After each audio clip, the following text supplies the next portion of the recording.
Budget మొన్న Saturday అట్టహాసంగా AP ప్రభుత్వం ప్రవేశపెట్టింది.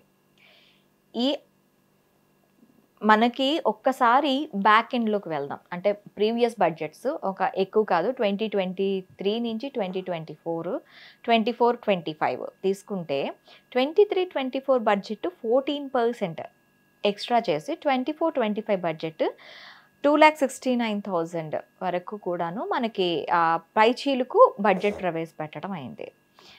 ఇక్కడ మనకి ఇప్పుడు 25-26 బడ్జెట్ పెరుగుతుంది. బడ్జెట్తో రాష్ట్రం ప్రతిసారి బడ్జెట్లో లెక్కలు పెరగటంతో ఇంకొక శ్రీలంకగా ఆంధ్రప్రదేశ్ మారబోతుంది అని చెప్పిన తెలుగుదేశం పార్టీ ఇప్పుడు సూపర్ 6కి ఎటువంటి కేటాయింపులు అంటే అనుకున్నంత మేర కేటాయింపులు ఇవ్వకుండా 25-26 బడ్జెట్ 3.22 లక్షల కోట్లతో రిలీజ్ చేసింది గవర్నమెంట్. దానికి ఆమోద ముద్ర కూడా పడింది. సో ఒక్కసారి దాదాపు అంటే 14%కే ఎక్కువ అనుకున్న దీంట్లో దాదాపు 35-36% ఎక్కువగా ఇప్పుడు బడ్జెట్ ప్రవేశపెట్టడం జరిగింది. దీన్ని ఎలా చూడాలంటారు? అంటే ఇప్పుడు శ్రీలంక కానీ ఇంకేదే దేశం అవ్వట్లేదంటారా ఆంధ్రప్రదేశ్? ఓకే, ఫస్ట్ థింగ్ మీరు ప్రీవియస్ బడ్జెట్తో కంపేర్ చేశారు కాబట్టి చెప్తాను. హ్యూమన్ సైకాలజీ ప్రతిది కూడా పక్కోడితో కంపేర్ చేసుకుంటాను.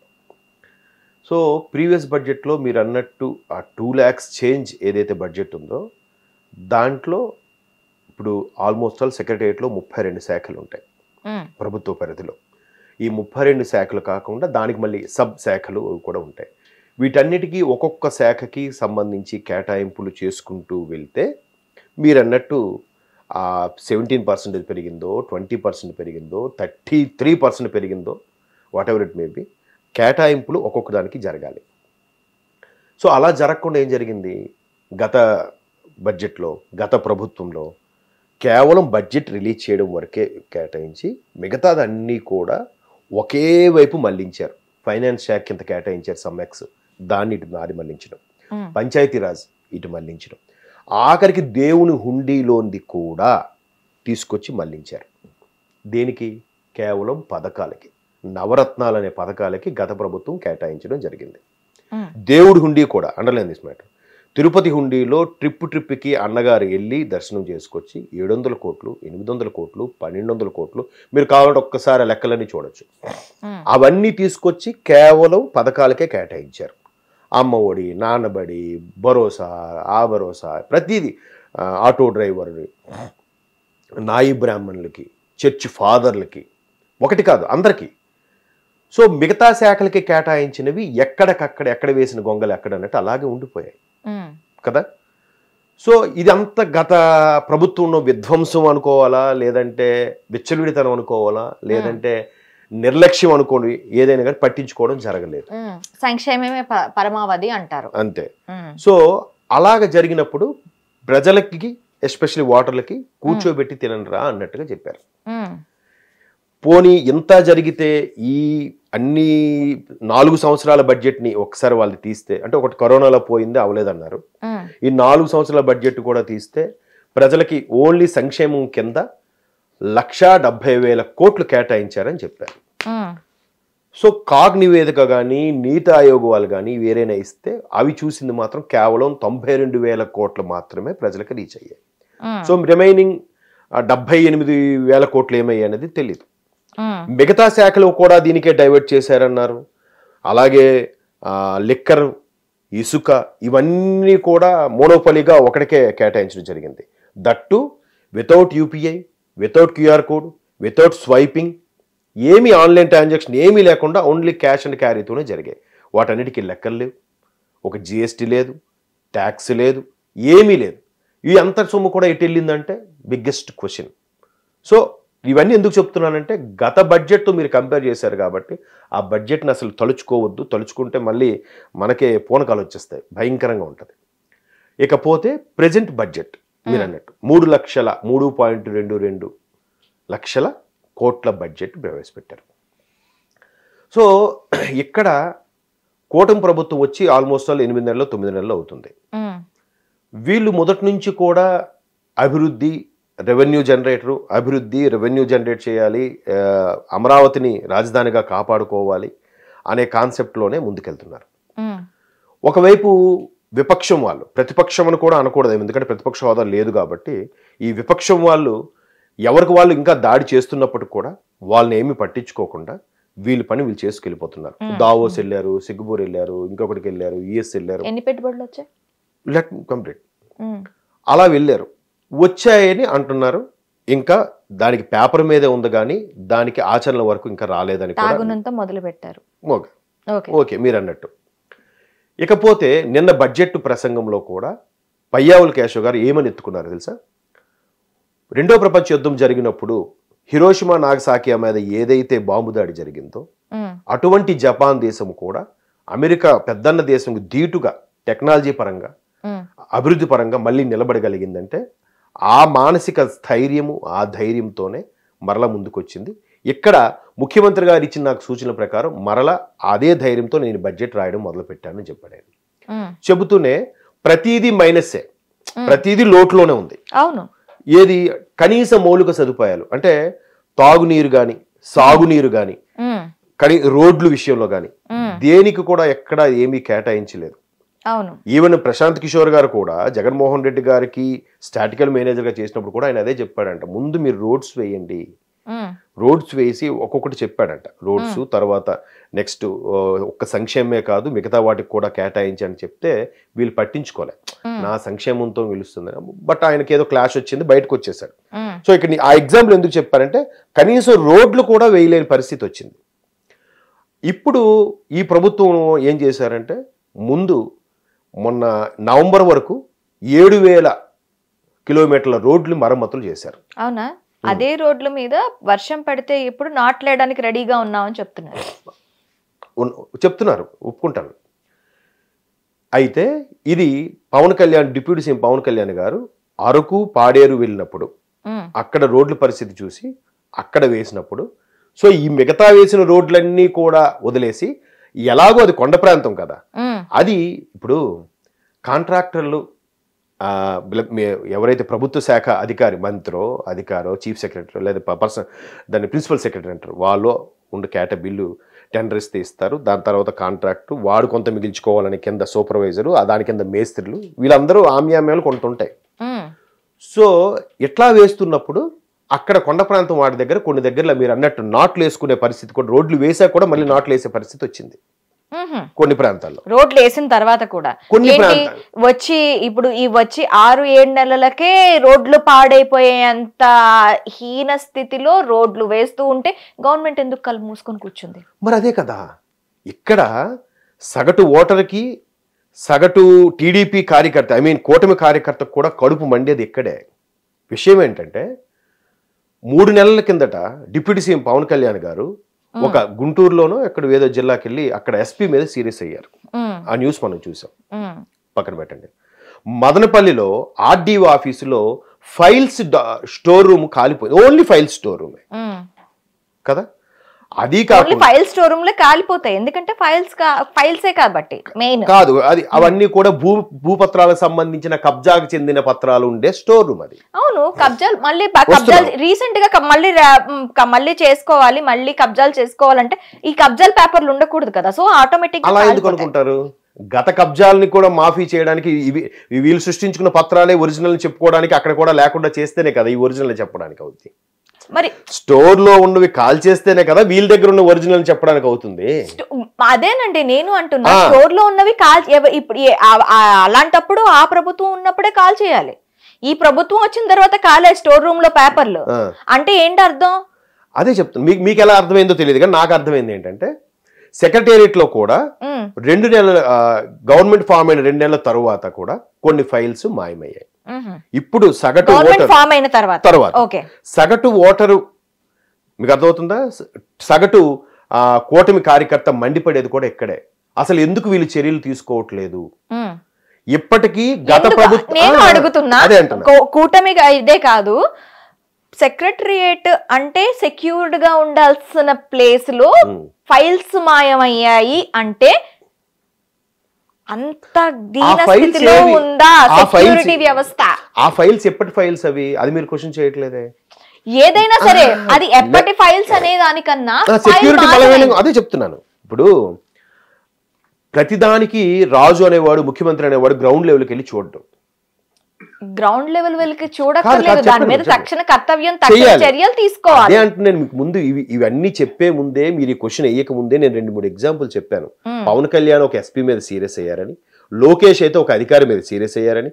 అంటే అర్థం ఏంటి? ఎప్పటికీ గత ప్రభుత్వానికి ఫేవర్ గా పనిచేసే అధికారులు ఉన్నారు. ఇప్పుడు ఆ ఫేవరిజమే ఇక్కడ బడ్జెట్ లో కూడా లెక్కల్లో మార్పులు అంటారా? ఏ ఫేవరిజం? దానికి దీనికి సంబంధం లేదు. ఓకే, ఫేవరిజం అనేది గత ప్రభుత్వానికి ఇంకా ఫేవర్ గా చేసే అధికారులు ఉన్నారు.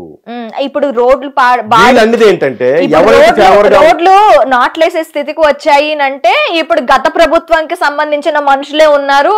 సో ఈ ప్రస్తుత ప్రభుత్వం, మీరు చెప్పేది ఎలా ఉందంటే ప్రస్తుత ప్రభుత్వానికి అసలు ఏది అంటే ప్రస్తుత ప్రభుత్వానికి మాట రావాలి అని చెప్పి, ప్రస్తుత ప్రభుత్వానికి మాట రావాలి అని కార్యకర్త కూడా కోప్పడేది, సీరియస్ అయ్యేది ఇందుకే. ఎవరెవరైతే నోటుకొచ్చినట్టు వాగి అన్ని రకాలుగా అవమానం చేశారో వాళ్ళందరూ ఇప్పటికీ కూడా దర్జాగా బయట తిరగగలుగుతున్నారు, దర్జాగా ఉండగలుగుతున్నారు. అంటే ఏంటి? వాక్ స్వాతంత్రం ఉందండి. ఇప్పుడు మీరు ఒక మాట పడ్డారు అంటే ఆ మాట నేను పడ్డాను, ఆ మాటకి నేను రెక్టిఫై చేసుకుంటా, నేను అది కాదు నిరూపించుకునే బాధ్యత మీది. ఇప్పుడు నేను ఒక మాట మిమ్మల్ని అన్నాను, అట్రాసిటీ కేసులు అనుకుని ఉంటే అడ్డం ఉందా? వాక్ స్వాతంత్రం హక్కు, నా పరిచయం, నా చనువు నీ ముక్కు కొన వరకే. మీ ముక్కులో వేలు పెట్టి కెలుకుతారంటే ఒప్పుకోదు. అది వాక్ స్వాతంత్రం హక్కు అంతవరకే. సో వాక్ స్వాతంత్రం హక్కు అని చెప్పి నోటుకు వచ్చినాడు మాట్లాడి చేసిన తర్వాత మీరు అన్నట్టు నిజంగా ఈ నాట్లు పడే రోడ్లు వెరిక వస్తే వాళ్ళందరూ లోపలికి వెళ్ళాలి. ఈరోజు జైలు ఫుల్గా హౌస్ఫుల్ బోర్డు పెట్టాలి జైలు ముందు. కానీ ప్రస్తుత ప్రభుత్వం అది చెయ్యట్లేదనేదే కడుపు మంటగా ఉందంటున్నాను నేను. ప్రస్తుత ప్రభుత్వం ఎందుకు చేయలేకపోతుందని అడుగుతున్నాను నేను. అదే చెప్తున్నాను. వీళ్ళు ఏం చేస్తున్నారంటే ఇప్పుడు ప్రతిదానికి ఈ దీంట్లో మేము నాట్లేసే దీంట్లోని రోడ్లు తయారయ్యాయి అని చెప్పి ధర్నాలు చేసిన ప్రభుత్వం, ఆ ప్రభుత్వం దీనికి హయాంలోకి వచ్చేసరికి రోడ్లు నాట్లేసే స్థితికి వచ్చినప్పుడు ఎందుకు చర్యలు తీసుకోవట్లేదు? నాట్లు వేసుకునే పరిస్థితి అంటున్నారు. ఒక్క దగ్గర మీరు ఏ జిల్లాలో లేకపోతే ఎక్కడైనా, నేనే చెప్పాను కానీ మీరు ఇంకెక్కడ జరిగింది చెప్పండి నాట్లు వేసే పరిస్థితి? అంటే మీరు తెల్ల కాగితం అంతా వదిలేసి తూర్పుగోదావరి, నేను అదే చెప్తున్నాను. విశాఖపట్నం, ఉమ్మడి విశాఖ, ఉమ్మడి తూర్పుగోదావరి బార్డర్ ఏవైతే ఉన్నాయో, రంపచోడవరము, మాడుగుల, వాటి ఏరియా, ఆ ఏరియాలో జరిగింది ఒకటి మాత్రమే.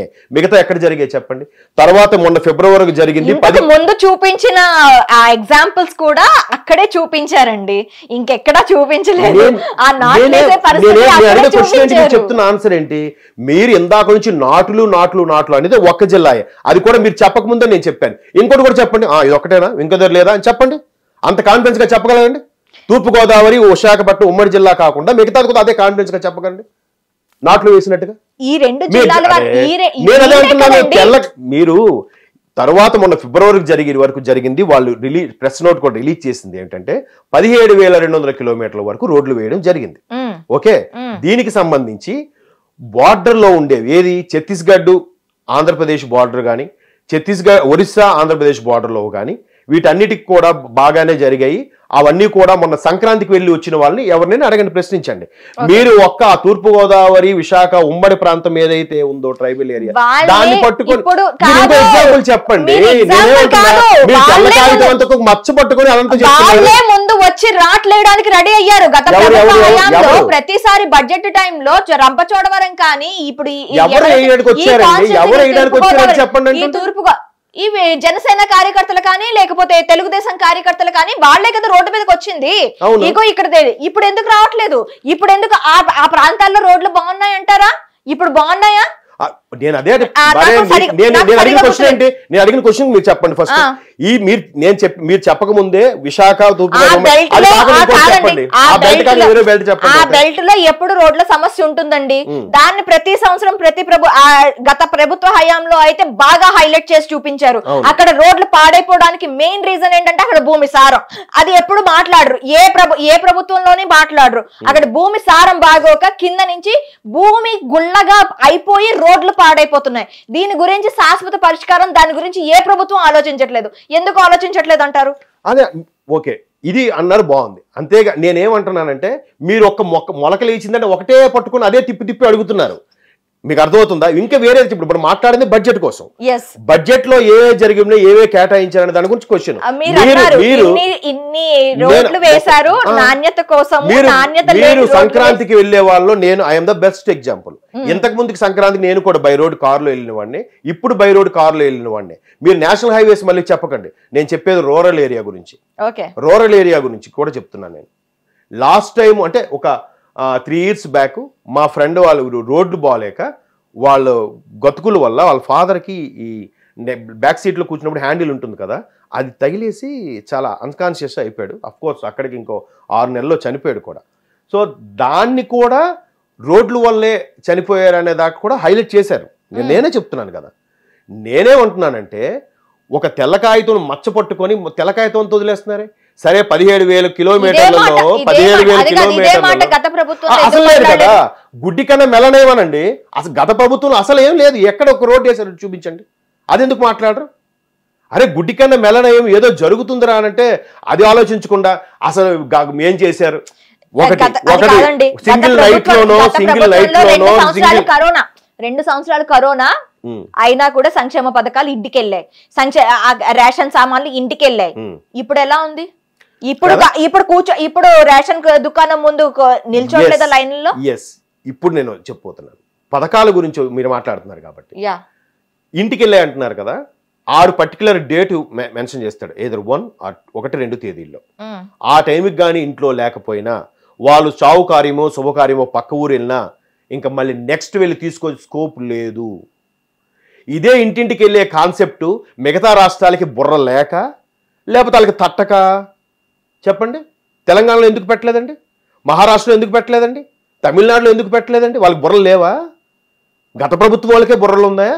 1వ తేదీన వస్తాడు వ్యాన్ వేసుకొని, ఆ రోజు ఇంటి దగ్గర ఉన్నామా సాయంత్రం 5 గంటలకు, అది కూడా మీకు అర్థమైందా? ఉదయం అంతా ఉండి సాయంత్రం 5 గంటలు లేకపోతే ఇంకా ఆ రోజు ఆ నెల రేషన్ కట్టు.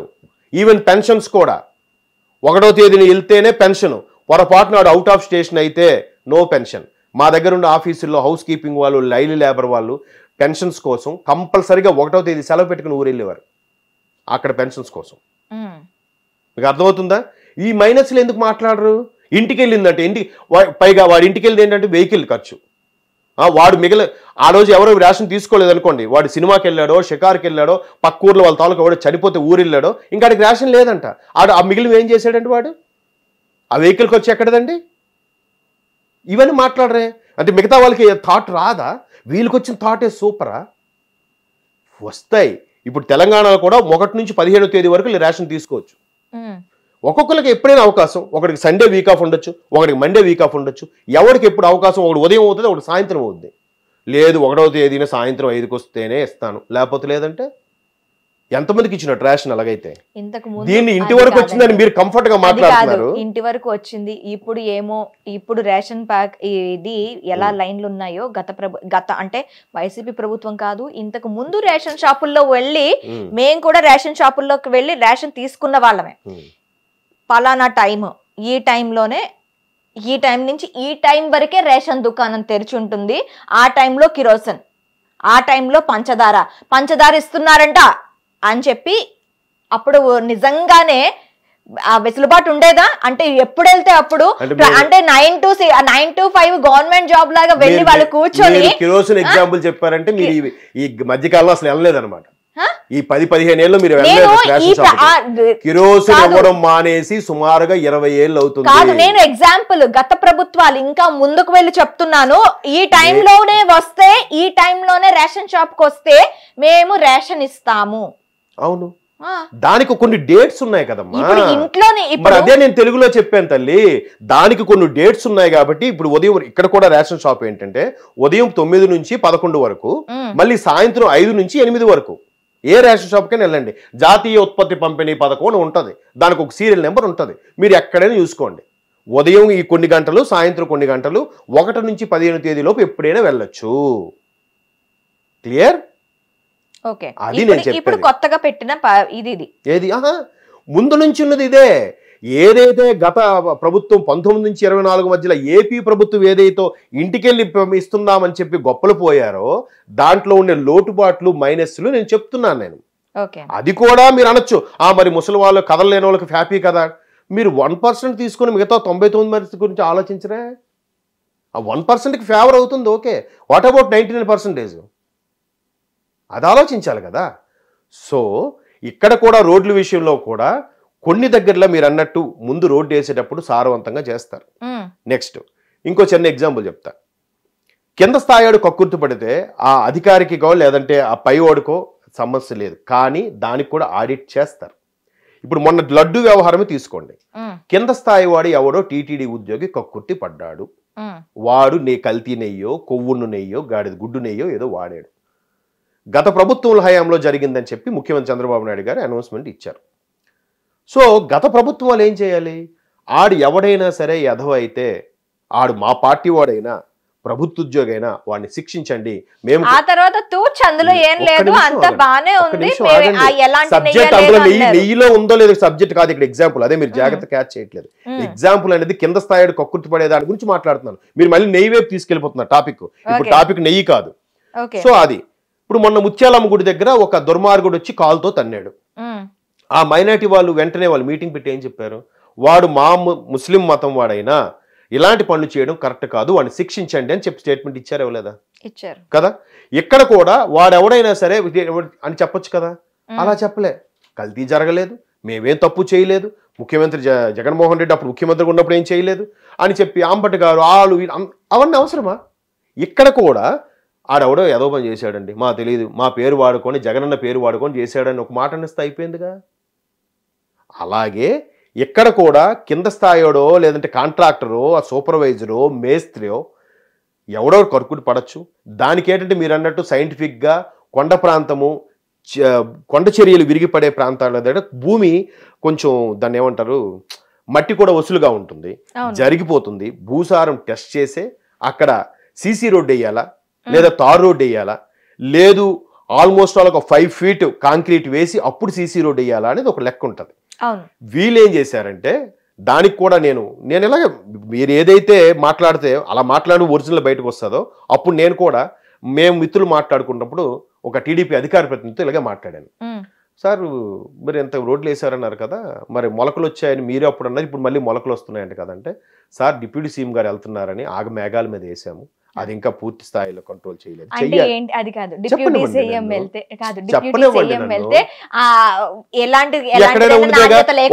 రోడ్ సైడ్ బ్లీచింగ్ పౌడర్ వేసేసి అడవాడి చేసేది ఎక్కడైనా ఉండేదిగా. అప్పటికప్పుడు ఆయన కాన్వాయ్ వెళ్ళడం కోసం చేశామంటే అది ఇంకా మా దృష్టిలో ఉంది. మీరు 6 నెలలకి ఇది ఇప్పుడు నేను అడిగిన మాట తెలుసా, ఏదైతే సెప్టెంబర్లోనో అక్టోబర్లోనో ఆయన వెళ్ళాడో ఆ ప్రాంతానికి, అప్పుడు నవంబర్లోనో అక్టోబర్ నేను అడిగిన ఆ క్వశ్చన్ ఆయనకి, ఆ అధికార ప్రతినిధి అడిగితే ఆయన చెప్పింది మీరు మళ్ళీ పోనీ ఇప్పుడు 2 నెలలు 6 నెలలు కాదు సార్, 1 year తర్వాత నన్ను అడగండి, మరి నన్ను కాలర్ పట్టుకుని అడగండి, అప్పుడు మాట్లాడదాం అన్నాడు. మరి ఇప్పుడు చెప్పండి, ప్రభుత్వం వచ్చి 1 year కూడా అవ్వలేదు, నేనే ప్రశ్నిస్తున్నాను వాళ్ళని. ఇప్పుడు ఏదైతే సోకాళ్ళు గత ప్రభుత్వంలో కాలర్ ఎగరేసుకొని నోటికొచ్చినట్టు మాట్లాడారో వాళ్ళందరూ వెచ్చలుడిగా తిరుగుతున్నారు. దానికి కూడా ప్రభుత్వం పట్టించుకోవట్లేదు. ఇప్పుడు మొన్న ఒక లేడీ సిఐ గత ప్రభుత్వంలో చెలరై పేర్లు అనవసరం చెలరైపోయి మాట్లాడిన ఆమె ఇప్పుడు కూడా అదే కండకావరంతో మాట్లాడుతుందంట. ఆమె ఎందుకు చర్యలు తీసుకోవట్లేదు అంటే ఆగండి, ఇప్పుడు ఏమంటుంది, వాళ్ళు చేసిన తప్పును చూపించరు, కక్ష సాధింపు అనేస్తాడు సింపుల్గా. ఇది ఎలా జైలుకి వెళ్ళి వస్తే ఎలా ఫీల్ అవుతున్నారు తెలుసా, ఏదో స్వాతంత్ర సమరయోధుడు జైలుకి వెళ్ళి వచ్చాడు అన్నట్టుగా ఫీల్ అవుతున్నారు. దానికి కూడా బయట రాగానే ఒక్కొక్కటి ఇలా దండాలు పెడితే వీడియోలు దండలు వేసేసి అన్న జిందాబాద్